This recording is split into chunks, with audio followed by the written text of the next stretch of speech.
Hi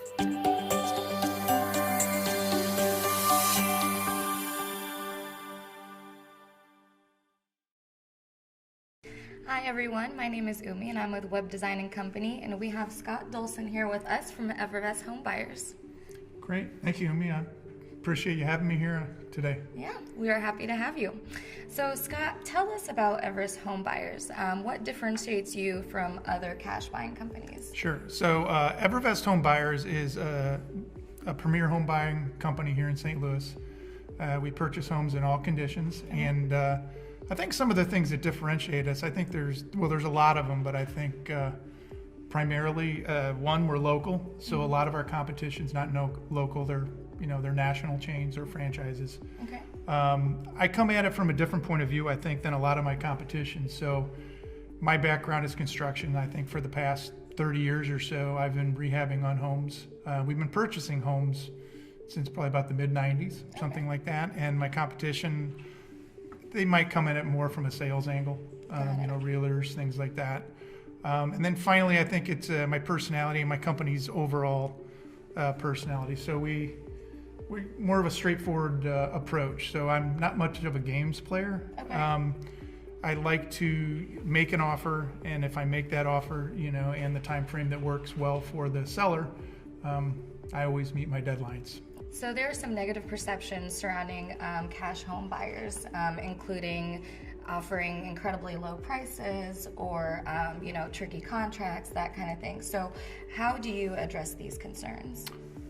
Very simply, I think I kind of talked about it a minute ago, but my personality and my company's personality is more straightforward. So I would say I'm more old school in the fact that I believe in my word. So if I say I'm going to do something, I'm going to do it. So, and my contract will reflect that. I don't have any contingencies in my contracts, which basically means I have no loopholes. I'm going to come out, I'm going to shoot you straight on what the house is like, as far as what it needs to kind of get it back to marketability. And once it's there, I kind of work down to a price. Obviously, this is how we make our living, so we're going to make a little bit of money on it, like any contractor would. Mm-hmm. If I'm going to come in and put $30,000 to $50,000 to rehab a home, or even less, and market that, there's got to be a small profit margin there for us. I'm not going to get rich on any one house, but in volume, we seem to make up for that. I think once you meet me, or to be honest with you, if you're online, you can look at our testimonials and you'll see that people have been more than happy with us. We're also accredited with the BBB, okay. So you can look us up there if you like. I think that alleviates some of them. I mean, just give me a call and talk to me. You'll understand. In what instances is selling a house as is for the cash home buyer versus going the traditional route better? That's a great question. I think if you have a home that's in great shape, mm-hmm. You've done your general maintenance, you're in a solid part of town, the days on market of sale mm-hmm. Is pretty quick. I think going with the traditional realtor makes perfect sense for someone. I mean, they're going to be able to maximize their profits, on their property, living in it for however long they lived in it. If you have a home that, maybe the general maintenance hasn't been done, it needs updates. Maybe you have a rental property you had for a long period of time, which they've moved out and now it's vacant, mm-hmm. and you're looking to sell it, or maybe you have, tenants in there and you're at the time of your life where you no longer want to be a landlord. I think the cash home buyer makes perfect sense. Mm-hmm. The process is made very simple for the buyer. You don't have to walk a bunch of people through your home. It's a simple phone call. I'll come out and take a look at the house, mm-hmm. and a lot of times I can determine the value of the home right there and what we can offer. And if you give me the nod that yes, that's what you want to do, we can move forward to a closing date that makes sense for you. It's a lot different than the traditional sale where you put it on the market and you're not really quite sure how long it's going to take to sell. Mm-hmm. The buyers will typically have a financing contingency in there, which means if your sales closing is set for 45 days, they're going to have a financing contingency for 30, and you could potentially go that 30 days in a traditional sale, mm-hmm. and that person that's buying your home doesn't have the secured finance, secured cash that a company like ours does. The financing falls through. In that 30 days, you're starting all over again. Oh, wow. So yeah, you might have to go another 45 and start with a new buyer, go through all the inspections and all that stuff again, whereas with a cash home buyer, you just don't have to do that. So you touched on some of the advantages of having a cash home buyer. So you had mentioned you don't have a lot of people coming through your home if you go the traditional route. So can you explain that to me a little bit? Sure, yeah. So, anytime you sell your home on the traditional market, it's going to get listed usually by the MLS, the multiple listing services. That's what most realtors use when they list the property. And for all intents and purposes, your property's sent out to the masses for sale. Those agents are going to set up what are called showings, and on those showings, they're going to, come through and basically walk through your home, determine if it's something that fits their family's needs. So that, it could be anything from, sometimes you may get lucky and your house might sell in a day, and it might be 60 or 70. So you might be sitting at home with dinner with your family, and you get someone that wants to do a showing, and now you have to kind of up and root yourself and get out of your home. Oh, wow. While somebody's walking through your home to kind of decide whether they want to buy it or not. So yeah, it can be an inconvenience. Got it. Versus if you just came in, then you can determine the price immediately, almost how much you can offer for them. Yes, most of the time. So the way it would typically work was, if we get the phone call, we'll set up a specified time. I'm a very prompt person. Okay. So we'll have the appointment. I'll come in, I'll walk through. Usually the walkthrough will take 30, 40 minutes max. And in that time frame, I've hopefully already done my homework to determine what it's going to be worth if I were to put a certain amount of money into it. So all I really need to do at that point is determine what your situation is as the seller. And what the house needs, and at that point, we can come to a value and a time frame that makes sense to you when you need to move. So Scott, how do you determine a home's as-is worth? Okay, well, that's a very good question. Well, you'd approach it from a couple different angles depending on what kind of house it is. So you can imagine that a home that's worth $100,000 isn't the same as a home that's worth $400,000 or $500,000. In the same way that a house that can be used as a rental property would be approached differently. So you're from what we were going to call like a fix and flip situation where you're going to buy it, fix it up, and sell it to a homeowner. I'm going to come in, I'm going to determine what's the after repaired value of the property after we do the work. When we do the work, and then I'm going to try to determine what it's going to take to fix it up and any costs, holding costs, anything like that we might run into on our end. So if you were to take the after fixed value less, the construction costs, and then obviously we have to add in a small amount of money there to make a profit. We're doing that work. That kind of comes up. That's how we get our price on the property. It's very straightforward. Not to sound cold, but it's kind of a numbers thing. That's how you come up with the as-is value. Okay. So what are some of the key factors that affect a home's as-in price or value? Yeah, so the as-is value of the property would be determined by a lot of different things. It can be, an old roof. A house could have a foundation problem. It just someone might have lived in the home for 20, 30 years and not updated the home at all. And the house needs everything from kitchen updates, bath updates, floors, electrical, electrical service, foundation problem potentially, new windows, siding. The list goes on. Sure. So we're going to determine what it's going to take to get those things done. And those are some of the key factors. So Scott, how long does the cash home buying process generally take? Well, there's different facets to that, but as far as the actual process of getting an appointment set up, that can be very quick. If our offer is acceptable to the homeowner, at that point, we would enter into hopefully a contract, and at that point, the process itself from contract to close is really kind of dictated by the seller. So it could be as quick as 7 days. It could be a month, 2 months. It really doesn't matter to me as much.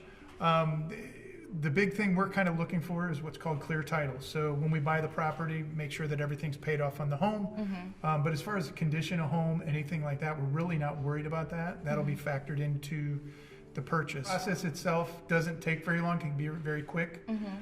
Just kind of tailored around when the homeowner wants to actually have the house sold. And I find if a person has a vacant home, a lot of times, They'll want it quick, especially if it's in the winter. They worry about pipes freezing, vandalism, sometimes things of those nature. If they're in it, it'll usually be, figured around when they're planning on moving to their next home. So what are some things that can extend the time period for that being more than 2 months to be able to sell the home? Well, first off, over 2 months would be determined mostly by the seller. Let's say the seller's getting transferred at a certain period of time, and that's 2-3 months out, or they just need some time to find a new home, or, if they're a senior, maybe they're looking for a place to open at a senior development home, something along those lines. On the bad side of things, sometimes that'll get extended from the seller side when they're going to sell and on their title work. So it could be anything from maybe they had a loan years ago that they did pay off, but the bank, for instance, didn't file what's called a deed of release, which is basically recorded on the recorder of deeds, and that deed specifically states that loan's been paid off. So our title company will, basically dig into that and try to get that release from the bank. And hopefully the bank's still around. If not, it can be kind of hard. It's a little bit like going down a rabbit hole sometimes, where you have to find the right bank to be able to get the release, and that can extend it out sometimes. So from my perspective, we're going to close on the day of closing. Sometimes title's got a little issue that might need to be cleaned up. And again, the title company is going to take care of that. That's going to be at no expense to the seller as far as that research. We'll pay for that, but that could extend the closing. Can someone sell their home if it's being foreclosed or has a foreclosure on it? Simple answer is yes, absolutely. Okay. There's a couple different ways you can do that. First off, depending on, it really kind of comes down to what you owe on the property. If you owe, let's say if you owe as much as the house is worth or more so, you can do what's called a short sale. And this would be something that you would have to get approval from your lender on. But you would approach your lender and you would basically say, hey, I need to sell my house, but my house isn't worth what my loan is anymore. Are you willing to short it? So in other words, they're gonna say, let's say for numbers' sake, you owed $50,000 on your house and your house was only worth $50,000. They might say, well, we'd be willing to accept $30,000 for your house. So that's called a short sale, and that's one way. But let's say again you owed the $50,000, but your house was worth, let's say, $100,000. You could just straight up sell your home, pay off the lender the $50,000, and be able to, in all intents and purposes, pocket the 100 or the other 50,000, the difference. So that's that can be during the foreclosure process. When you get really close to what's called the sale date or the court date when it's going to get sold, sometimes it can get a little bit tough. You can sometimes even sell it up to the day of foreclosure, but you have to communicate with the trustee to hopefully maybe get the sale stopped and get it done. So yes, you can sell it when it's in foreclosure, absolutely. Can a person sell their home if they owe back taxes on it? Simple answer is absolutely. Okay. Yeah, so typically what happens, if you only owe a year or two back taxes, it's really, it would just, if you sold your home, those proceeds would be paid to the Department of Revenue or the city, depending on where you're at, based on how much you owe. Okay, and you might have interest and penalties amount owed. If you go over a 3-year mark, usually what ends up happening is then at that point, your house would be sold off, unfortunately. So if you owe more than 3 years back taxes, the sheriff's department's going to, in all intents and purposes, auction off that property and sell it. And up to the closing date, you can sell that property. The process for that sale is different in the city of St. Louis versus in the county. But the answer to your question is yes, you absolutely can, if you have back taxes, sell your property. Can you tell me a little bit the difference why between selling it within the city and selling it within the county? What is that difference? Well, the city does it more on a judicial level, so it's done more in front of a judge. Okay. Versus the county where there's a redemption period. So usually in the county, let's say you go the 3 years, it goes to the auction, it gets sold, there's what's called a redemption period. And during that period, the person that purchased the property at the sheriff's sale has to do a bunch of notices and stuff like that to the homeowner. And anytime in that year period, the homeowner can come up with the money and pay basically the taxes, redeem it, and pay off the person that bought the property, because at the time of the sale, the person that bought the property has to put the money up for the taxes.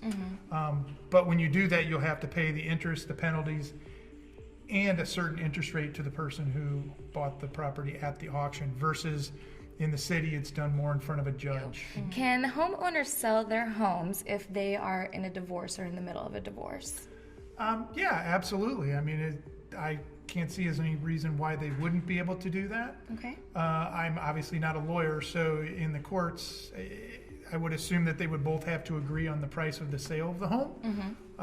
But as far as being able to sell it, as long as we can, get all parties there to take a look at the home, determine the value, and determine a time frame in which to do that, it shouldn't be a problem, I wouldn't think. Okay. Now, I know that there are times where, depending on what the situation is, you can show up to the home and quickly draw out a contract, have it done even as soon as 2 weeks. With that being said, if you give that price, would you be able to separate that between both parties so that way it's split evenly, depending on what they decide on? It's a great question. So I would think that wouldn't be a problem. So every closing that we do at a title company, okay? So a title company's third party. I don't really have anything to do with them aside from I've been dealing with them for 20 plus years. Okay, so you have experience. I have a few years experience, yes. Okay. For good and bad, I guess. I wish I was a little younger, but that being said, the title company would know that they're both on title, and they would talk over with the title company how they wanted the funds dispersed. And I should think that would be no problem at all. So can homeowners sell their home during the probate process? During the process, yes. So I guess first off, I think there's probably some people out there that don't know what probate is and kind of what the difference between that and other things are. So probate would be when, let's say someone were to pass away that owned a property. They didn't have a trust, so a living trust, revocable living trust, anything like that, and they had not filed what's called a beneficiary deed with the recorder of deeds, which would transfer ownership based on their passing. So when they don't have that, probate is basically the courts have to determine that person that passed, their assets, and where their assets get distributed. Oh, wow. And based on the amount of assets that they have, it's going to either be a small estate probate or a large estate probate. And I think the value is about $40,000. So if their assets are less than 40, it's small. If they're more than 40, it'd be more of a full-fledged probate. And they're handled differently. I'm not an attorney by any means, but I do know that they're handled differently. When they get to a certain stage of the probate process, they have what's called the personal representative has been basically assigned by the courts, I think. I think it's the courts that actually assign that person. So that's usually going to be a family member or something like that. Okay. That's going to help that process for that sale. But the court's going to usually do an appraisal of the property, say the property's worth X number of dollars. And now usually the personal rep's going to go out and try to find somebody that's going to be willing to purchase that property, whether it's a family member, a buyer of some sorts, or maybe that asset would just get transferred over to a family member for that value, depending on the size of the estate. But if they're looking to sell it, then yes, at that stage of the process of the probate, they would be able to sell it. Okay. But if they were pre-probate, if they're looking to sell it, what's called clear title, in other words, there's not any tainted title on it, they would need to go through that process first. So if someone were to pass, again, without the trust, without the beneficiary deed in our area, yes, they're going to have to go through that probate process first, which is a common misconception with people. People think if you just filled out a simple will and say, hey, I want my house to go to X, that really doesn't work. So you need a trust or a beneficiary deed or the probate. Okay, that answers my next question. I was going to ask if you were put in a will, does that affect anything on that probate period. So you're saying no, you need both. I've never personally been through the actual probate process myself, Okay. so I'm not sure if a judge uses that as a benchmark to kind of determine where assets go. So I really, honestly, I can't answer that question specifically. Okay. I mean, a will does address certain assets, I think, but Mm-hmm. larger assets like a house, they're just going to have to go through the process. Got it.